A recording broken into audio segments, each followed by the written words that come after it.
উদয়পুর শহরে প্রতিনিয়ত বেড়ে চলেছে যানবাহন। বুধবার ছিল সাপ্তাহিক হাট বাজার, কিন্তু শহরের সেন্ট্রাল রোড ও নিউটাউন রোড এলাকায় ট্রাফিক বিধি অমান্য করে মোটর বাইক থেকে শুরু করে 3 চাকা ও 4 চাকার বহু গাড়ি যত্রতত্র পার্কিং করে দিচ্ছে শহরের উপর। এর ফলে ব্যাপক যানজটের সৃষ্টি হয় প্রতিদিন।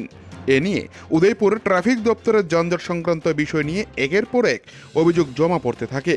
এ নিয়ে বুধবার সন্ধ্যা রাতে উদয়পুর ট্রাফিক দপ্তরে দায়িত্বে থাকা ডিএসপি অভিজিৎ দাস নিজে ট্রাফিক ওসিকে সাথে নিয়ে উদয়পুর শহরে ট্রাফিক আইন লঙ্ঘনকারীদের বিরুদ্ধে আইনানুগ ব্যবস্থা গ্রহণ করে সেই সাথে বিভিন্ন 4 চাকার প্রাইভেট গাড়ির মধ্যে লাগানো কিছু কালো গ্লাস পেপার এদিন খুলে দেওয়া হয়।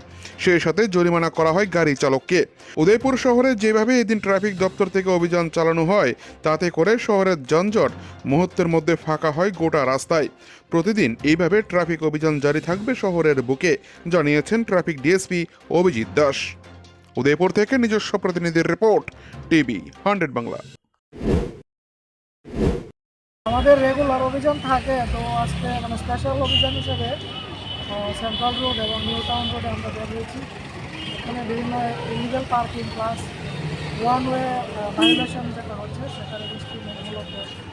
এখন পর্যন্ত কি কাউকে আটক করা হয়েছে যারা ট্রাফিক ভেহিকেল? এবং তাদেরকে ফাইন করা বা প্রসিকিউশন রিপোর্ট সাবমিট করার প্রসেস চলছে।